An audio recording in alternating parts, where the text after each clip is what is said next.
ഈ പോകുന്ന ആനേനെ കണ്ടത് നിങ്ങൾക്ക് എന്തെങ്കിലും സംശയം തോന്നി? ആദ്യമൊന്നും എനിക്ക് സംശയം തോന്നിയില്ല. പിന്നെ ഈ ചെവി എന്തായി ഇതുപോലെ ഇരിക്കുന്നേന്ന് തോന്നി. ബാക്കിൽ നോക്കിയപ്പോൾ ഏതൊരു ചേട്ടൻ ഉന്തിക്കൊണ്ട് പോകുന്നു. പിന്നെ ഞാൻ മനസ്സിലായത് ആന ഫേക്കായിരുന്നു. നിങ്ങൾക്ക് പിടി കിട്ടിയില്ലല്ലേ? നമ്മളിന്ന് കാർണിവൽ കാണാൻ വേണ്ടിയിട്ട് വെളി ഗ്രൗണ്ടിൽ നിന്ന് ഇങ്ങനെ നടന്ന് ഓരോ സ്ഥലത്ത് പോകുമ്പോൾ ഇങ്ങനെ കാണുമായിരുന്നു. ഓരോ ആൾക്കാരും നല്ല രീതിയിൽ പെരുമാറുന്നുണ്ടായിരുന്നു. അങ്ങനെ ഓരോ ആൾക്കാരും നമ്മൾ ഫോട്ടോ എടുക്കാൻ വേണ്ടിയിട്ട് വിളിക്കാൻ പോകുമ്പോൾ ഓരോ ആൾക്കാരും നമ്മുടെ കൂടെ വരും ഫോട്ടോ എടുക്കാനും. അവർ നല്ല രീതിയിൽ നിൽക്കുകയോ അവർ സംസാരിക്കുകയൊക്കെ ചെയ്യുമായിരുന്നു.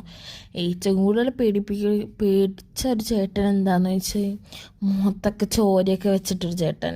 അങ്ങനത്തെ ഇതായിരുന്നു, ക്യാരക്ടർ വെച്ചിട്ട് വന്നായിരുന്നു.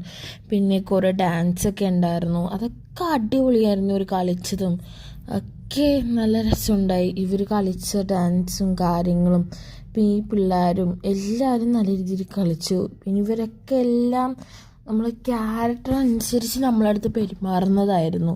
പിന്നെ ഓരോ മീൻഫുള്ളായിട്ടുള്ള പ്രകൃതിനെ കുറിച്ചിട്ടുള്ള കാര്യങ്ങളും അതിൽ കൂടെ നടക്കുന്ന എല്ലാം നിങ്ങൾ ഇവിടെ കാണാൻ പറ്റും. പിന്നെ ഈ ചേട്ടൻ്റെ മീൻ വരെ കൈ പിടിച്ചേക്കുന്ന മീൻ വരെ ശരിക്കും നാച്ചുറലായിട്ട് പിടിച്ചുകൊണ്ട് വന്നതായിരുന്നു. നമ്മൾ ആദ്യം വിചാരിച്ച ഫേക്കായിരിക്കും, കാരണം ഇത്ര നേരം നടക്കണ്ടല്ലേ. പിന്നെ മനസ്സിലായത് ശരിക്കുള്ള മീനായിരുന്നു എന്ന്. അപ്പം അത്രത്തോളം അവരതിനു വേണ്ടി കഷ്ടപ്പെട്ടിട്ടുണ്ട്. നമ്മൾ ഓരോ ആൾക്കാരുടെയും നോക്കി ഓരോ ആൾക്കാരുടെ ഫോട്ടോ ഒക്കെ എടുക്കുമായിരുന്നു. പിന്നെ കുറച്ച് രസമുണ്ടായിരുന്നു, കാരണം നമ്മളവിടെ ഇരുന്ന് കമൻ്റ് അടിച്ചുകൊണ്ടിരിക്കണമായിരുന്നു. ഒരിടയ്ക്ക് നമ്മളുടെ കമൻ്റ് അടിച്ചടിച്ചടിച്ച് പുറയത്തെ ചേച്ചിമാർ വരെ നമ്മൾ നോക്കാം. അതിനെക്കാട്ടി കഷ്ടം എന്താണെന്ന് വെച്ചാൽ കാർണിവൽ കാണാൻ വേണ്ടിയിട്ട് ഞാൻ ഹീൽസ് ഇട്ടിട്ടായിരുന്നു വന്നത്. ഹീൽസ് ഇട്ട് വന്നപ്പോഴല്ലേ എൻ്റെ കാല് നടക്കാൻ പറ്റുന്നില്ല.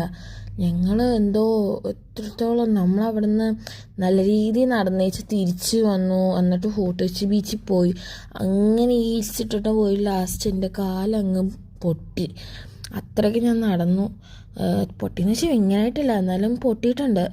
പിന്നെ അതുപോലെ തന്നെ ഈ ജോക്കറിനെയും എല്ലാം കാണുന്ന ഇഷ്ടമുണ്ടായിരുന്നു. പിന്നെ നമ്മൾ വീട്ടിലേക്ക് തിരിച്ച് നടക്കാം. നമ്മൾ വെളി ഗ്രൗണ്ടിൽ കൂടെ പോണ വഴി പോകുമ്പോൾ കാണുന്ന ഇതായിരുന്നു. എല്ലാ ആൾക്കാരും ന്യൂ ഇയർ ആയിട്ട് അടിച്ച് പൊളിച്ച് നടക്കുക. അതൊക്കെ കാണുമ്പോൾ നമുക്കും അടിച്ച് പൊളിക്കാൻ തോന്നും. പക്ഷേ മനസ്സിലായത് 5-ാം തീയതി ഇനിയും നമുക്കൊരു പണി കിട്ടും എന്നുള്ള യാഥാർത്ഥ്യം നമ്മൾ മനസ്സിലാക്കി.